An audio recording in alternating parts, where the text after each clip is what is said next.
কোন মহিলা যদি বেপরদার কারণে জাহান্নামে যায়, শুধু ও যাবে না, ওর সাথে কেউ না কেউ রিলেটেড থাকবে পুরুষ।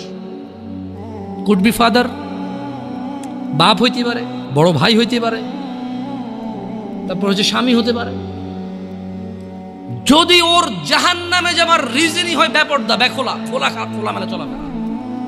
মানুষ হাজার রিজনে জাহান্নামে যেতে পারে, আল্লাহ সবাইকে ক্ষমা করুন এবং হিদায়াত দান করুন, আমিন। হাজারটা রিজন আছে জাহান্নামে যাওয়ার, কিন্তু যদি কোনো মহিলা, এমন মহিলা যার বড় ভাই আছে, যার বাপ আছে, যার স্বামী আছে, আর ওদের থাকা অবস্থায় তার এমন একটা অন্যায়ের কারণে তার জাহান্নাম হয়েছে, যে অন্যায়টা হচ্ছে তার কি, খোলামেলা চলাফেরা, তার জানাবা বিচারে চলাফেরা, তার বেপরদা অশ্লীল চলাফেরা, তাহলে ওই মহিলা একা জাহান্নামে যাবে না, সঙ্গে কাউকে নিয়ে যাবে। এবার যে লোকটা সংশ্লিষ্ট সময়ে দায়িত্ববান ছিল সে যাবে সঙ্গে। এটা খুব সিম্পল লজিক, কিন্তু কান টানলে কি আসে? কান টানলে কি আসে? ওই মহিলা যদি সংশ্লিষ্ট রিজনে যদি জাহান্নামে যায়, সংশ্লিষ্ট সময়ে যে দায়িত্ববান পুরুষ তার অভিভাবকত্বের মধ্যে ছিল, যার উচিত ছিল তার জন্য সামর্থ্য অনুযায়ী জামা কাপড় কিনা সুন্দর দেখে, সামর্থ্য অনুযায়ী খাবার দাবার ব্যবস্থা করা, তার আর অর্থনৈতিক অবস্থার উপরে ডিপেন্ড করে, সামর্থ্য অনুযায়ী ওর কমফোর্ট জোনে রাখা, ওকে সামর্থ্য অনুযায়ী যতটুকু আছে উজাড় করে দেওয়া ওর পিছনে, ওই সংশ্লিষ্ট ব্যক্তিটার জন্য দায়ী থাকবে। যদিও ভিন্ন কারণ, এখন টাকা পয়সাই হয়েছে, বিষয়ের জন্য খেয়াল রাখে না, গাড়ি টাড়ি কিনে দিছে, ছোট ছোট জামা কাপড় কিনে দিছে, এগুলো পরে ঘরে, এটা ভিন্ন কথা। তবে আমি ছিলাম যারা কর্মজীবী, যারা নিম্ন কর্মজীবী, তাদের কথা বলছি। যে কোনো অপরাধকে যুবকদের এখন একটা প্রবলেম হচ্ছে, যেটা বুড়োদের মধ্যে ছিল না। বুড়োদের একটা সমস্যা কি, মানে এমনভাবে কথা কয় না, বুড়ো বলবো না, বয়স্কদের, সরি, আমার ভাষার কারণে কথা কিন্তু মিনিং চেঞ্জ হয়ে যাবে, বুঝছেন? এটা আমার ওইভাবে নিয়েও যাবে না, আমি খারাপ উদ্দেশ্য নিয়ে বলতেছিলাম। মানে যারা বয়স্ক বৃদ্ধ, তারা দেখবেন যে কিছু হলে বলে যে আমগো যুগে এগুলো ছিল না ভাই, কি যুগ আইলো, রাইট? এটার কথা বলে, মানে উনি যেভাবে বলতেছে মনে হয় যেন ওনার যুগে কোনো মা বাপরে পোলা পায় নাই, ধাক্কায় নাই, মনে হয় যেন কোনো ভাই মারামারি করে মাথা ফাটায় মারা যায় নাই, মনে হয় যেন ভাই আর ভাবির কেলেঙ্কারিতে পরে বিয়ে ভাঙি আবার নতুন করে বিয়ে দেয় নাই, মনে হয় যেন মামু আর ভাগিনা ধরা পড়ে নাই। এরা এমনভাবে বলে কি না? এগুলো একটা কথা বয়স্করা বলে। আর জোয়ানরা একটা বিশাল বড় প্রবলেম, যে কোনো প্রবলেমকে সলভ করে, ভাই ডিজিটালাইজেশন, ভাই যোগ, বুঝছেন, স্পিড, হ্যাঁ গতি, ভাই গতি আলাদা, আপনি বুঝবেন না ভাই, এখন এটাই ট্রেন্ড, এখন চলেই এমতে। হ্যাঁ, মানে জোয়ানদের কথা হচ্ছে ভাই এটা আপনি বুঝবেন না, এখন চলেই এমনি ভাই, ধর ভাই আপনি ভাই আগের কথা কয়ে লাভ আছে ভাই।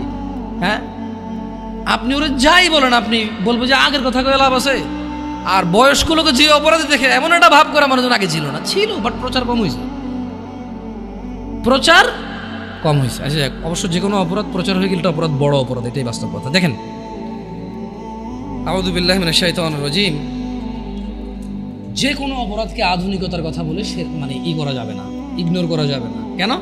বালিল ইনসানু আলা নাফসিহি বাসীরা, আল্লাহ সুবহানাহু ওয়া তাআলা বলছে যে বরং মানুষ নানা অজুহাতের অবতারণা করে। কেমন?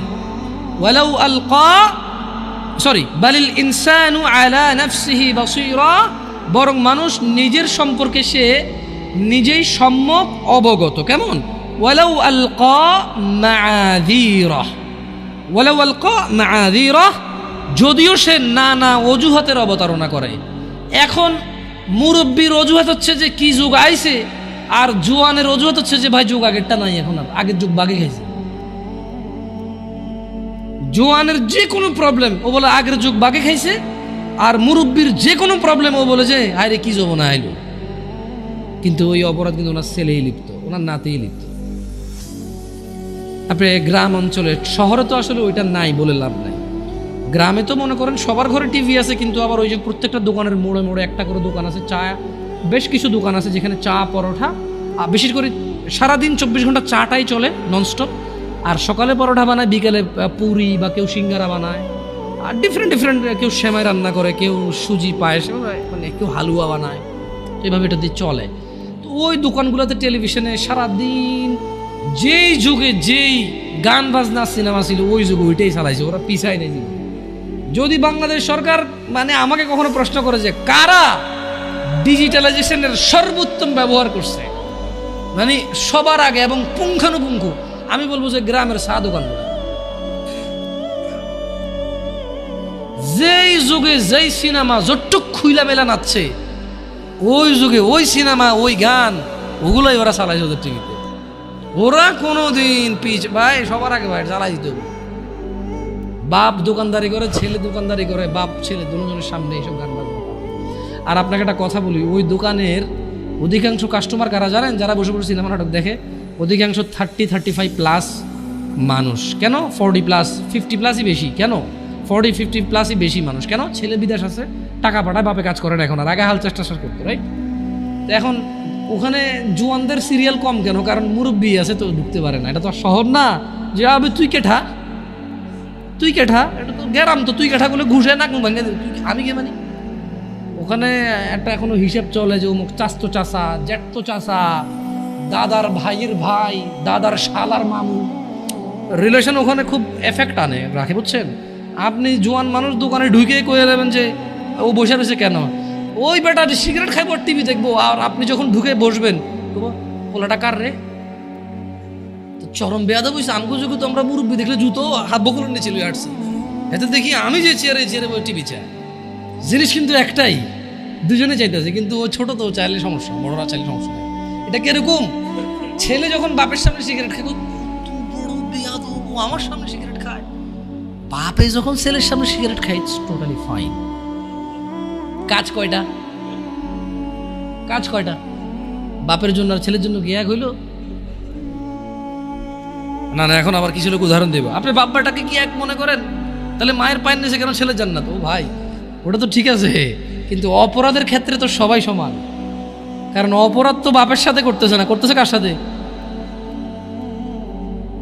তো এই হলো যে মানে আমাদের ধরেন আধুনিকতা বলে মিথ্যা সান্ত্বনা দিয়ে সবকিছুকে উড়িয়ে দেওয়া। আল্লাহ সুবহানাহু ওয়া তাআলা কোরআনুল কারীমে, আপনারা এই ওয়াল আদিয়াতি দবহা সূরাটা পারেন কেউ? এই ওয়াল আদিয়াতি দবহা মানে এই সূরার মধ্যে খুব সুন্দর একটা আয়াত আছে। আমি প্রায় যখন মাগরিবের নামাজে এই সূরাটা পড়ি, আমার মানে সুবহানাল্লাহ, নিজেকে নিজে দাওয়াত দেওয়া হয়, নিজের ব্যাপারে নিজের উদাসীনতাগুলো ধরা পড়ে। কেন? ওখানে আল্লাহ তাআলা বলছে যে আউযু বিল্লাহি মিনাশ শাইতানির রাজীম, ইন্নাল ইনসানা লিরাব্বিহি লাকানুদ। নিশ্চয়ই মানুষ তার রবের প্রতি বড়ই অকৃতজ্ঞ।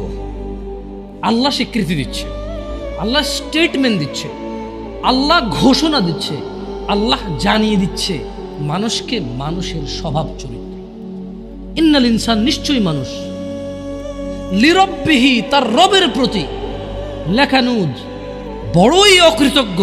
ওয়া ইন্নাহু আলা যালিকা লাশাহীদ, এবং সে যে অকৃতজ্ঞ তার রবের প্রতি, এই কর্মে সে নিজেই সাক্ষী। তো অকৃতজ্ঞ অনেকগুলো কারণের মধ্যে ছোট্ট একটা কারণ হিসেবে আল্লাহ বলছে যে ওয়া ইন্নাহু, সে তার রবের প্রতি তো খুব অকৃতজ্ঞ এবং এর জন্য সে নিজেই তার সাক্ষী। সে অকৃতজ্ঞ তো করে ওয়া ইন্নাহু, আর সে ওয়া ইন্নাহু লিহুব্বিল খায়রি লাশাদীদ, আর ধন সম্পদের প্রতি অবশ্যই সে খুব আসক্ত। আফালা ইয়ালাম, সে কি জানে না? ইযা বু'সিরা মা ফিল কুবুর, যখন কবরে যা কিছু আছে সেগুলোকে উত্থিত করা হবে, উত্থান করা হবে, উপস্থিত করা হবে। ইন্নাল ইনসানা লিরাব্বিহি লাকানুদ, নিশ্চয়ই মানুষ তার রবের প্রতি অকৃতজ্ঞ। মহিলা এবং পুরুষ উভয়কে এখানে বলছে ওয়া ইন্নাহু আলা যালিকা লাশাহীদ, আর নিশ্চয়ই এই কাজে সে নিজেই সাক্ষী। ওয়া ইন্নাহু লিহুব্বিল খায়রি লাশাদীদ, ধন সম্পদ জমিয়ে রাখতে সে খুবই আসক্ত, খুবই আসক্ত। সে কি জানে না? আফালা ইয়ালাম, সে কি জানে না? ইযা বু'সিরা মা ফিল কুবুর, যখন কবরের ভিতরে যা আছে তা উত্থিত করা হবে। এটা কি সে জানে না? আমরা কি জানি না আমরা মরব? বাট আমরা তো তখন জানি না। যখন আমরা ধন সম্পদে খুব আসক্ত হয়ে যাই, যখন আমরা ছেলে সন্তানে খুব আসক্ত হয়ে যাই, তখন তো আমরা এটা মাথায় রাখি না। হারাম হালাল, আল্লাহ এবং মানুষের, আমার কাজ আর আল্লাহর কাজ, তখন তো আমরা ইম্পর্টেন্সটা দিতে পারি না। সত্য থেকে বিমুখ হওয়া অন্যতম একটি কারণ যুবকদেরকে বেখেয়ালি করে রেখেছে। আল্লাহ তাআলা কোরআনুল কারীমে বলছেন ওয়ামান আযলামু মিম্মান যুক্কিরা বিআয়াতি রাব্বিহ, আর তার চেয়ে অধিক জালেম কে হতে পারে? আর তার চেয়ে অধিক জালেম কে হতে পারে? বিআয়াতি রাব্বিহ, যাকে তার রবের আয়াত সমূহ সম্পর্কে স্মরণ করিয়ে দেওয়া হয়েছে, فأعرض عنها ونسي ما قدمت يداه, অতঃপর সে তা থেকে মুখ ফিরিয়ে নিয়েছে, বিমুখ হয়েছে এবং সে ভুলে গিয়েছে ইন্না জাআলনা আলা কুলুবিহিম আকিন্নাহ আন ইয়াফকাহুহু ওয়া ফি আযানিহিম ওয়াকরা ওয়া ইন তাদউহুম ইলাল হুদা ফালান ইয়াহতাদু ইযান আবাদা। আর তার চেয়ে অধিক জালেম কে হতে পারে যাকে তার রবের আয়াত সমূহ সম্পর্কে স্মরণ করিয়ে দেওয়া হয়েছে, অতঃপর সে তা থেকে মুখ ফিরিয়ে নিয়েছে এবং সে ভুলে গিয়েছে, তার দু হাত পেশ করেছে।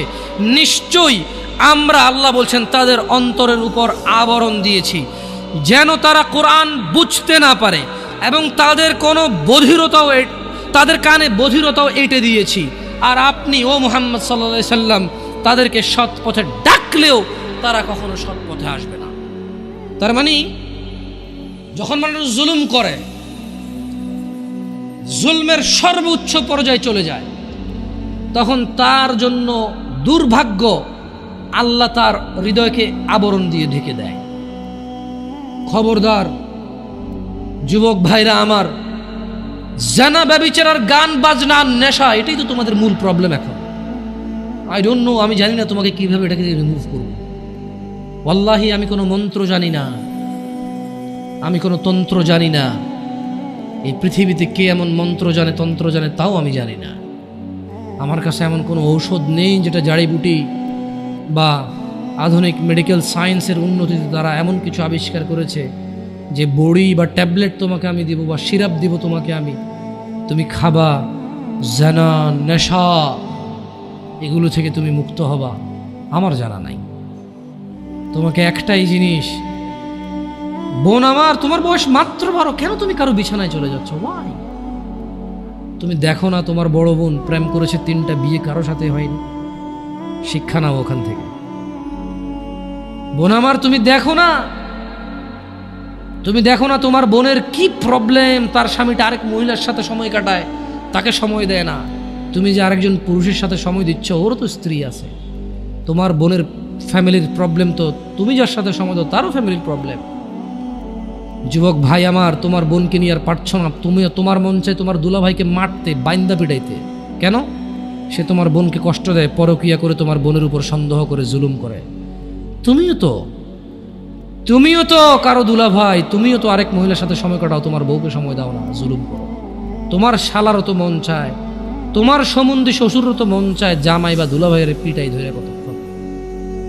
কেন এভাবে বিচার করো না যুবক? বোন আমার, তোমার বয়স মাত্র 14, মাত্র। তুমি এই বয়সে সিগারেট খাওয়া শুরু করে দিছ, আফসোস বোন আমার। আর তুমি তোমার এই নাজুক, এই মহামূল্যবান, ইজ্জতদার তোমার শরীরকে আল্লাহ কত মূল্যায়ন করছে। তুমি জাহান্নামে গেলে তোমার বাপ জাহান্নামে যাবে, ভাবা যায়? মানে তুমি তোমার বাপের কান, তুমি তোমার ভাইয়ের কান, তুমি তোমার স্বামীর কান, ওরা হলো মাথা। আচ্ছা, তুমি হলা মাথা, ওরা হলো কান। তুমি হলা মাথা, ওরা হলো কান। তোমাকে আল্লাহ কত মূল্য দিছে। কারো মাথার মধ্যে যদি কেউ বাড়ি দেও, কি বাঁচবে? বাঁচবে না।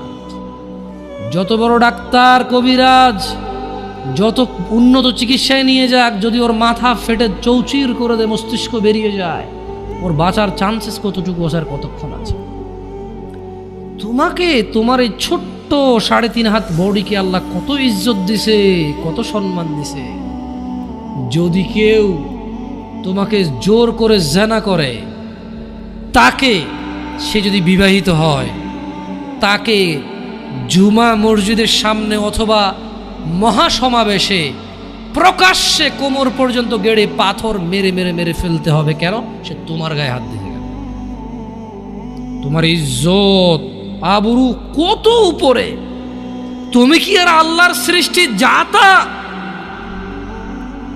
আল্লাহর সৃষ্টি বনি আদম, ওয়ালাকাদ কাররামনা বনি আদম। আল্লাহ সুবহানাহু ওয়া তাআলা বলছে যে আমি বনি আদমকে কারাম করেছি, ওদেরকে আমি সম্মানিত করেছি। ওই সম্মানিত সম্প্রদায়ের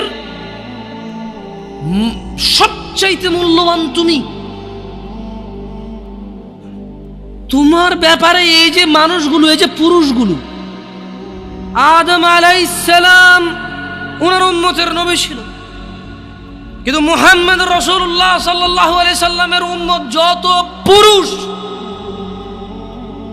এইবার সে রাজা মহারাজা, এইবার সে কিছু একটা, সে যদি পুরুষ হয়, সে যদি মুসলিম মনে করে নিজেকে, তাকে তার রাসূলটাকে বলছে, এই আমার উম্মত যদি তুই নিজেকে মনে করিস, তবে শোন, একজন উত্তম নেক সৎ স্ত্রী দুনিয়াতে যা আছে এর চাইতে বেশি মূল্যবান। তার মানে ওই যে পুরুষ তার কাছে মূল্যবান, যেই পুরুষের কাছে নেক স্ত্রী নেই, সেই পৃথিবীতে ধনী হতে পারবে না। ধন সম্পদ, ধনী দরিদ্র তো কিছুটা কাউন্ট হয়। স্বর্ণ আছে এত ভরি, রূপা আছে এত ভরি, জমি আছে এত বিঘা, গাড়ি আছে এতটা, ব্যাংকে টাকা আছে এতটুকু, কোম্পানির মালিক হলো 10,000 বিলিয়ন ডলার কোম্পানির প্রাইস, 2,000 কোটি টাকা কোম্পানির প্রাইস। এভাবেই তো ধনী দরিদ্র বিল গেটস, ওই যে কি কয়টাকে কি আছে, আম্বানি টাম্বানি, এভাবেই তো ধনী দরিদ্র হিসাব, রাইট?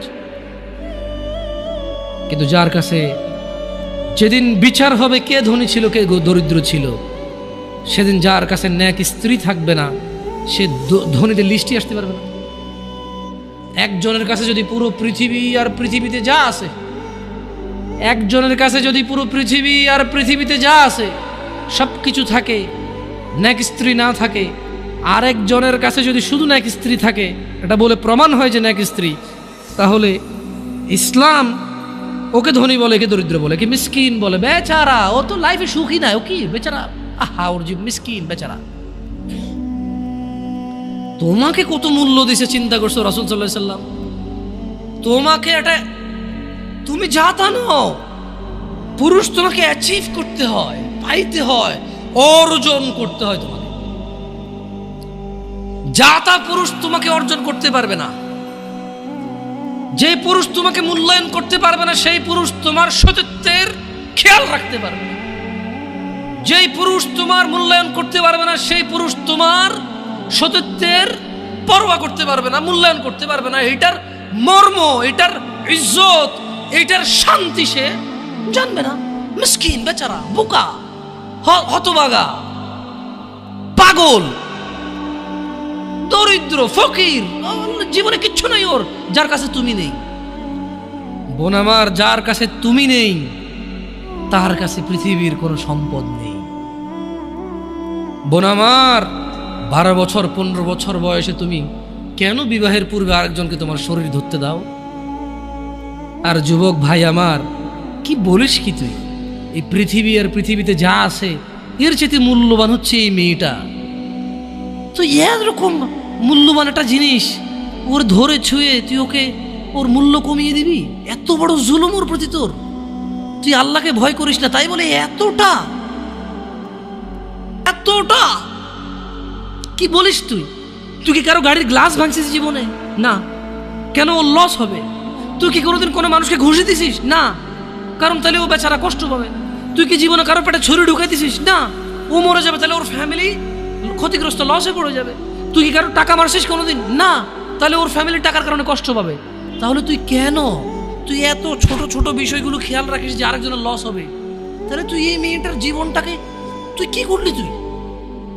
তুই পুরো পৃথিবী আর পৃথিবীতে যা আছে সবকিছু বিক্রি করলে যে সম্পদ হবে, সবকিছু অর্জন করলে যে অর্জন হবে, এর চাইতে মূল্যবান তুই ওকে সতীত্ব থেকে বের করে নিয়ে আসলি।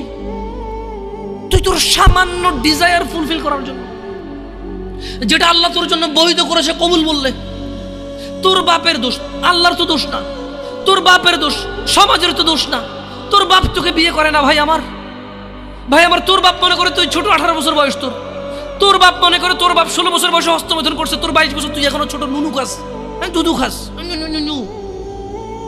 তোর বাপের অজ্ঞতা, ইসলামের দোষ দিবি কেন তুই? এটা তোর বাপ 13 বছর বয়সে চাস্তবন জ্যাঠতবন নিয়ে পালাই গেছে, এরপরে সবাই মিলে ধরে আনছে। এরপরে তোর বাপের তোর দাদারা বলছে কলিযুগ শেষ হয়ে গেছে। 20 বছর আগের কথা বলতেছি আর কি। তোর বাপ 14 বছর বয়সে লুকায় লুকায় খেরসিন ওই কি আরে ভাই আপনি শহরের ভাই, শহরের বয়স কট্টু হয়েছে হ্যাঁ? আর সব মানুষ শহরে গেলে আমি দেখছি তো ঢাকা শহর খালি হয়ে যায় কেন তাহলে ঈদে? আমারে বলিন না যে আমরা না ঢাকা শহরে থাকি কিছু বুঝি না, হ্যাঁ এবার বলবেন না আমাকে, আমি বাংলা পারি না, একটু পারি, এবার বলার দরকার নেই আমাকে না। আমরা জানি আপনারা সব মানুষই গ্রামের, কারণ ঢাকা শহর ঈদ হলে সব খালি হয়ে যায়, কই যায় এরা? হ্যাঁ তো তোর বাপ ওই যে এখন কেউ বলি না যে সুপারি বাগান চেনেন না, ওই যে খেরের চিন এগুলো বোঝেন না, বললেন না আমার যে জামশেদ ভাই যে কন্টেক্সটে কথা বলার বুঝে আসে না, হ্যাঁ একটু শিখেলে তো ও বলার দরকার নেই কেমন, আমি জানি আপনি বোঝেন না, বুঝার ভান করার দরকার নেই। আচ্ছা তো তোর বাপে 14 বছর বয়সে এই বাঁশবাগান আশবাগানে যায় জেনায় লিপ্ত ছিল, তোর বয়স 25, কয় এখনো ছেলেটা বড় হয়নি, দোষ ইসলামের এখানে? তোর বাপের তোর জান্নাতের প্রতি পরোয়া নেই, তোর টাকার প্রতি পরোয়া আছে। তোর বাপ তোর জান্নাত সেভ করতে চায় না, তোকে নাকি ভালোবাসে। তোর বাপ তোর ইজ্জতের পরোয়া করে না, তোকে নাকি ভালোবাসে। তুই নাকি ভালো মানুষ, পৃথিবী আর পৃথিবীর সবচেয়ে সম্পদশালী জিনিসটাকে শুধু একটা এই মুখে মুখে চুমু দিয়ে একটা ওই যে এভাবে ছবি তুলেছি, হ্যাঁ এভাবে এভাবে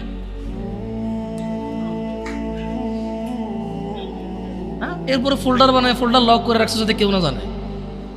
এরপরে ওই মাইয়ের বিয়ে ঠিক হয়ে গেলে ধমক দেয় ছবি পাঠাবো একটা একটা করে। সামান্য ডিজায়ার যেটা তোর হালাল ভাবে আল্লাহ দিয়েছে, একটু সবর কর, একটু সবর কর। তুই ক্লাস 5-এ পড়তেছিস, 6-এর জন্য ওয়েট করতেছিস না?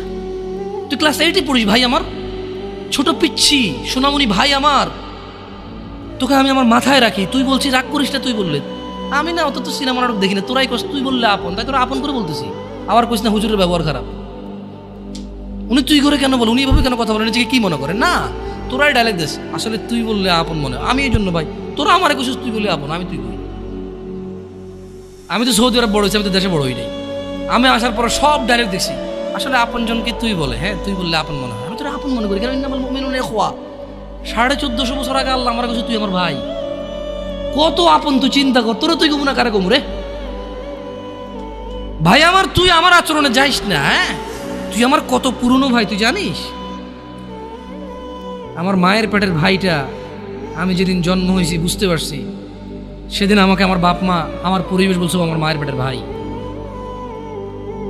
কিন্তু অ্যাজ এ মুসলিম তুই আমার ভাই, 1450 বছর আগে এটা ঘোষণা হয়ে গেছে পৃথিবীতে।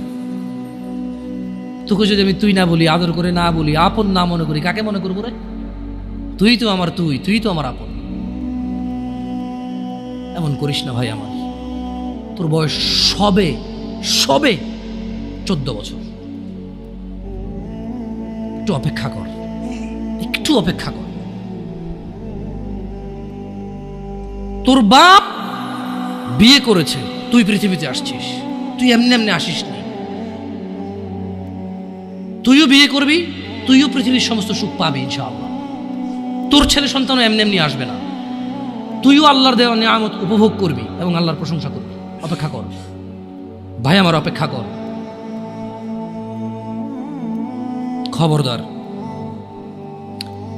বেখেয়ালি হওয়া যাবে না, বেখেয়ালি হওয়া যাবে না।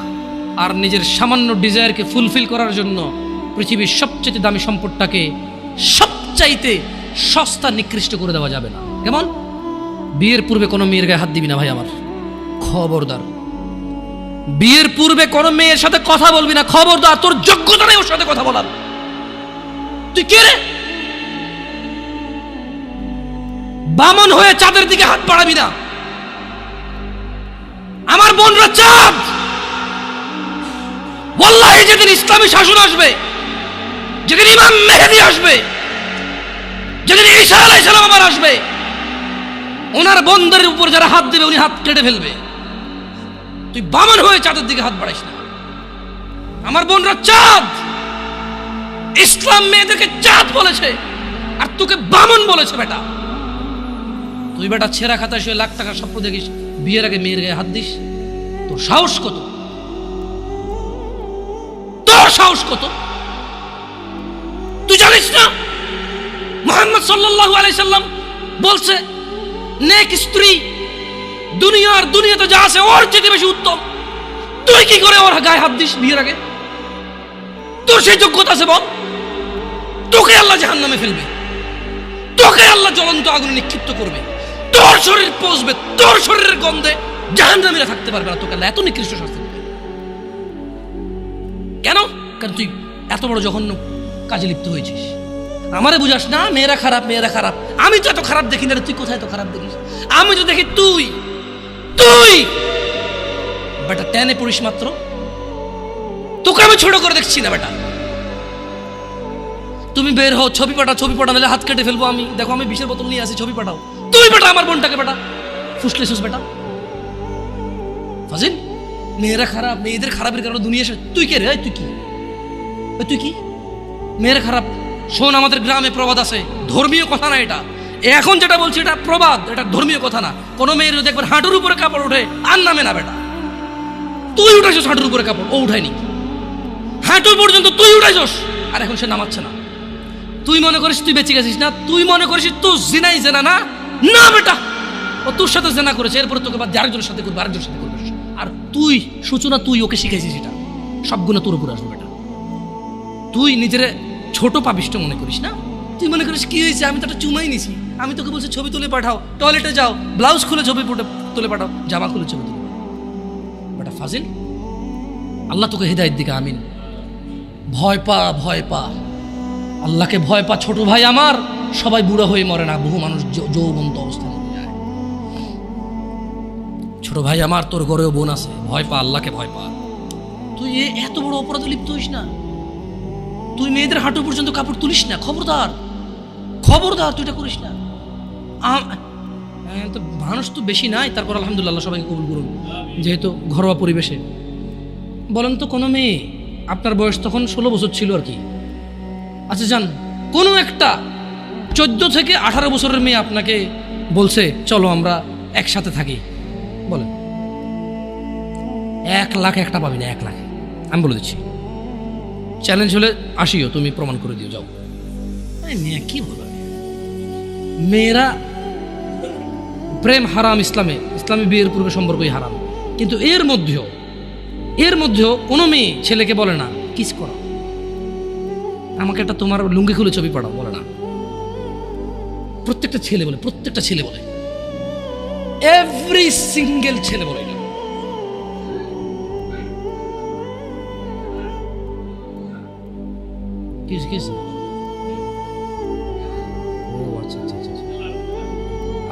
ঠিক আছে, বন্ধ করবো, জানা না, মানুষকে কষ্ট দিন না, জানা বন্ধ করে দেন। আপনার সাউন্ডটা আরো একটু করিয়ে দেন, কেমন? মানুষজন যাতে কষ্ট না পায়, কেমন? কারণ সবাই বাধ্য না তো। না ঠিক আছে, না জানালাগুলো বন্ধ করে দেন, মানুষ যাতে কষ্ট না পায়, কারণ সবাই তো বাধ্য না। আর সাউন্ড সিস্টেমটাকে আরো কি করবেন, মানে এরপরের হালাকা না, নিচে আপনি মাইক লাগাবেন, মাইকের সাউন্ড লিমিট করবেন। আপনি দেখেন, এটা তো টেকনোলজিক্যাল ব্যাপার, রাইট?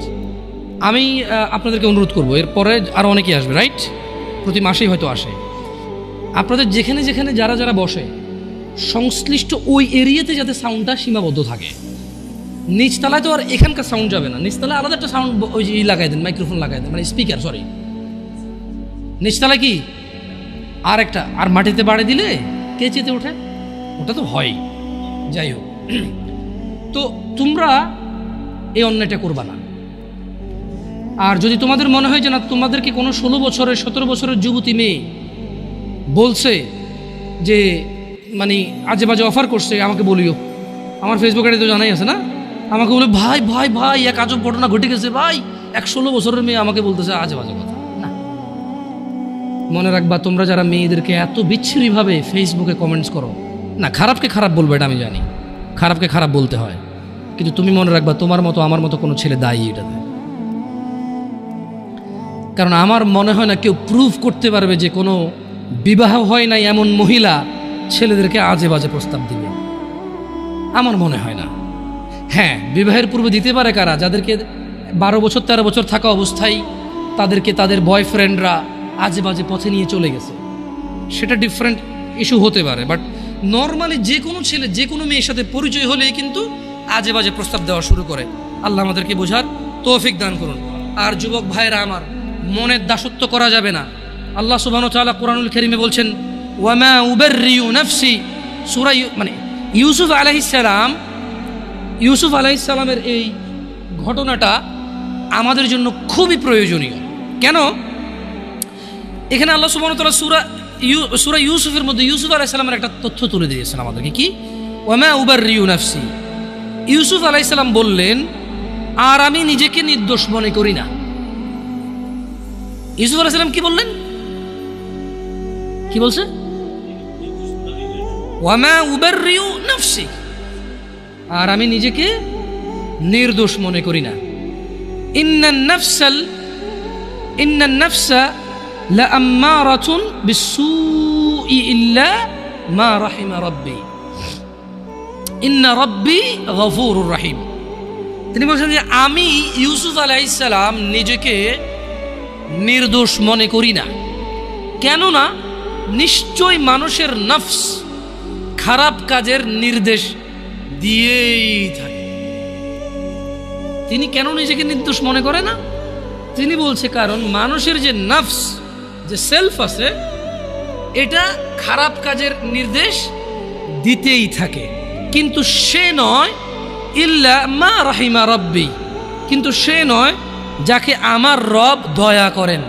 তার মানে এই পৃথিবীতে ইউসুফ আলাইহিস সালাম বলতে চাচ্ছেন যে আমি নিজেকে নির্দোষ মনে করি না, তবে ওই লোকটা যাকে আমার রব দয়া করছে, নিশ্চয়ই আমার রব অতীব ক্ষমাশীল। তার মানে যদি আমরা আমাদের হৃদয়কে যদি আমরা চাই যে আমাদের হৃদয় আমাদেরকে জানার দিকে না ডাকুক, নেশার দিকে না ডাকুক, ব্যভিচারের দিকে না ডাকুক, জুলুম অত্যাচার সুদ ঘুষের দিকে না ডাকুক, যদি এটা আমি চাই, তাহলে আমি আমার রবের দয়া প্রত্যাশী হতে হবে এবং নিজেকে এমন কর্মব্যস্ততায় রাখতে হবে যেই কর্মফলে রব আমার উপর সন্তুষ্ট হয়ে আমাকে দয়া করবে এবং সেই দয়ার বদৌলতে আমার হৃদয় বা আমার নফস আমাকে খারাপ কাজের আদেশ দিতেই থাকবে না। আল্লাহ তাআলা কোরআনুল কারীমে আরো বলছেন, ওয়া নাফসিন ওয়া মা সাওয়াহা, শপথ নফসের এবং যিনি তা সুবিন্যস্ত করেছেন তার, ফাআলহামাহা ফুজুরাহা ওয়া তাকওয়াহা, তারপর তাকে তার সৎ কাজের এবং তার অসৎ কাজের জ্ঞান দান করেছেন। একটা জিনিস খেয়াল করে দেখেন, আল্লাহ সুবহানাহু ওয়া তাআলা কি বলছেন? ওয়া নাফসিন ওয়া মা সাওয়াহা। আল্লাহ কসম করতেছে যে শপথ নফসের, মানে যে আমাদের সেলফ আর কি, সেলফ ভিতরে যে আমাদের সেলফটা আছে, নফস আছে, বাংলা কি কয় এটাকে? না, নফসের বাংলা হচ্ছে কি আত্মা না? আত্মা না মনে হয়। খের, নফস তো বুঝছেন আপনারা, কঠিন বাংলাটা জানতে হবে কারো থেকে ভালো, যারা ভালো বাংলা গ্রামার বোঝে। তো আল্লাহ তাআলা বলছেন যে শপথ নফসের। তার নফস হচ্ছে কি? যে জিনিসটা আমার মানে ব্যক্তি সত্তা আর কি, যেটা খুব অপরাধ প্রবণ হয় আর কি ব্যক্তিগতভাবেই। তো তিনি বলছেন যে ফাআলহামাহা ফুজুরাহা ওয়া তাকওয়াহা, শপথ ওই নফসের যেই নফসকে আল্লাহ তাআলা সৎ কাজ এবং অসৎ কাজের জ্ঞান দিয়েছেন। তার মানে আমরা বলতে পারবো না যে আমরা যে অসৎ কাজ করি আমরা নির্দোষ, কারণ আল্লাহ তো এটা আমাদেরকে কি দিছে? জ্ঞান দিছে, কোনটা ভালো কোনটা খারাপ। কদ আফলাহা মান যাক্কাহা, সুতরাং সেই সফল কাম হয়েছে যে নিজেকে পবিত্র করেছে। ওয়া কদ খাবা মান দাসসাহা, আর সেই ব্যর্থ হয়েছে যে নিজেকে কলুষিত করেছে। আল্লাহর সফলতা মানে হচ্ছে যে জান্নাতে গেছে তাকে আল্লাহ সফল বলেছে, যে জাহান্নামে যাবে তাকে আল্লাহ ব্যর্থ বলে। কেমন? এখানে সফলতা মানে পরীক্ষায় পাশ না, অধিক উপার্জনের অধিকারী হওয়া, অনেক বেশি রিজিক থাকা, 2-3টা বিয়ে করে ফেলা, গাড়ি বাড়ি থাকা, ভোটে দাঁড়াইয়া পাশ হয়ে যাওয়া, অথবা এলাকার মসজিদের সভাপতি হয়ে যাওয়াকে সফলতা বলে না। আল্লাহ সুবহানাহু ওয়া তাআলা যখন কোনো সফল কাম কাউকে বলে, আল্লাহ এটা মিন করে এবং এটাই মূল উদ্দেশ্য যে সফল মানে হচ্ছে জান্নাতি। সফল মানে কি? যে লোক জান্নাতে যায় নাই সে সফল হয় নাই, যে লোক জাহান্নামে গেছে সে সফল হয় নাই, সে ক্ষতিগ্রস্ত হয়ে গেছে। কেমন? এইটা আমাদেরকে খেয়াল রাখতে হবে আমার ভাইয়েরা। আমাদের নফসের প্রতি আমাদের দুর্বলতা থাকবে, এটা ন্যাচারাল বিষয়। তবে যে হৃদয়কে আল্লাহ ভালো এবং মন্দের জ্ঞান দিয়েছে, এটা দিয়ে যদি আমরা আল্লাহর রহমতের কামনা করি, তাহলে আমাদের এই কুপ্রবৃত্তি থেকে আমাদের রেহাই পাওয়ার কি আছে? সুযোগ আছে। জুয়া একটা সময় ছিল কি মনে হয় এভাবে কার্ড দিয়ে এভাবে যারা খেলতো তাদেরকে জুয়া বলতো, মেবি ওইটাই একমাত্র জুয়া বলে মানুষ জানতো, যেখানে মানুষ হয়তো নিঃস্ব হয়ে যেত কেউ কেউ। ইভেন কেউ এরকম আছে যে বউ পর্যন্ত দিয়ে দিচ্ছে বাজিতে, যে এরপরে হারলে কি। আসলে বিবেক বুদ্ধি বিকৃত হয়ে যায়। তো আপনি এখন বলতে পারেন যে জামশেদ ভাই কি বলেন, কোনো মানুষ কি তার বউকে আরেকজনকে দিয়ে দেবে জুয়া খেলে? এরকম নিচে নামবে? আরেকজনের বউকে, লোক নিজের বউকে জুয়া খেলতে দিচ্ছে। কত মানুষ, কত বাপ মা আছে জানে মেয়ে এখানে চাকরিতে গেলে, ওখানে গেলে, এখানে গেলে মেয়ে হয়তো অবৈধ কর্মে, মেয়ের অনিচ্ছা সত্ত্বেও হয়তো ট্র্যাপে চলে আসতে পারে, হয়তো মেয়ে ওই রকম সিচুয়েশনে পড়ে যেতে পারে যে সে তার মানে যে তার ইজ্জত আব্রু রক্ষা করতে পারবে না। তারপরে তো বাপ মা এগ্রি করতেছে। আপনি স্বামীর কথা কেন বলতেছেন? সে জুয়া খেলে দিয়েছে এই জন্য না। অনেক ক্ষেত্রে অনেক বাপ মা মনে করে যে ওকে উন্নতি করতে হলে অনেক কিছু করা লাগে, এটা বলে। আবার হয়তো বাপ মা তো মনে এরকম আসে না, হয়তো নিজের ছেলে সন্তান তো পিওর মনে করে সবসময়, কেমন মানে ছোটবেলা থেকে, একদম ছোট থেকে পালে না, ইনোসেন্ট থাকে তো। আর আসলে বাপ মা তো ছেলে সন্তানের খারাপ যে জানাবে বিচারের বিষয়টা তো আসলে বুঝায়, স্বাভাবিক। এটাই তো আল্লাহর দয়া যে বাবা মা ভাই বোন সম্পর্কটা তো পবিত্র রেখেছে আল্লাহ সুবহানাল্লাহ।